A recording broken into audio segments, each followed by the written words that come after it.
हमारे खुदावंद यस्सु की अंजील मुकद्दस लूका के मुताबिक उसका 8वां बाब 16 से 18 आयत तक। एक दिन यस्सु ने अपने शागिर्दों से कहा कि कोई आदमी चिराग जलाकर उसे बर्तन से नहीं छुपाता, न पलंग के नीचे रखता, बल्कि चिराग दान पर रखता है, ताकि जो अंदर आए उनको रोशनी दिखाई दे। क्योंकि कोई चीज़ पोशीदा नहीं जो जाहिर ना की जाए, और ना छुपाई गई है जो जानी ना जाएगी और ज़हूर में ना आएगी। बस खबरदार कि तुम किस तरह सुनते हो, क्योंकि जिसके पास है उसे दिया जाएगा, और जिसके पास नहीं है उससे वो भी ले लिया जाएगा जो वो गुमान करता है कि मेरे पास है। पाक कलाम के पढ़े और सुने जाने पर खुदावंद की बरकत हो, खुदा का शुक्र हो।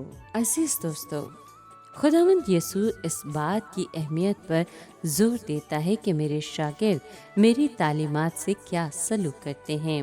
वो अपने आप को उस आदमी के मुशाबे ठहराता है जिसने एक चिराग जलाया, मगर पलंग या बर्तन के नीचे नहीं, बल्कि चिराग दान पर रखने के लिए, ताकि सबको उसकी रोशनी दिखाई दे। शागिर्दों को खुदा की बादशाही के असूल सिखाकर वो एक चिराग जला रहा था। अब देखना है कि वो इससे क्या करते हैं।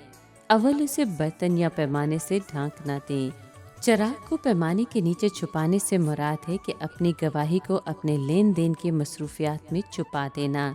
बेहतर तो ये है कि चिराग को पैमाने के ऊपर रखा जाए, यानी बाज़ार में मसीहियत को अमली तौर से पेश किया जाए।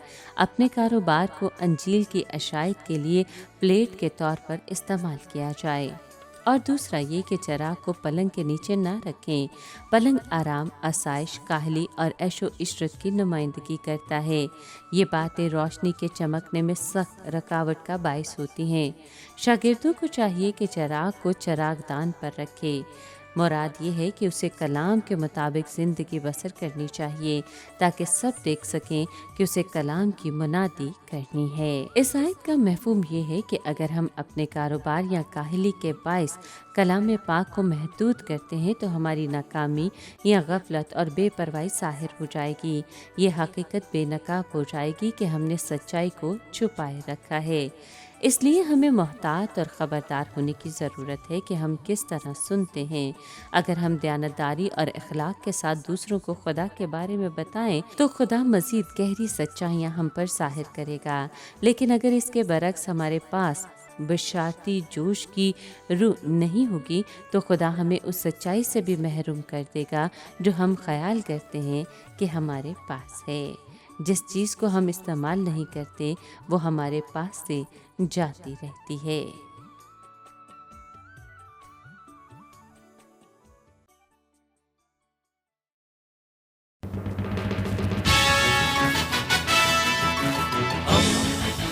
दोस्ती का पैगंबर, रेडियो वेरितास एशिया।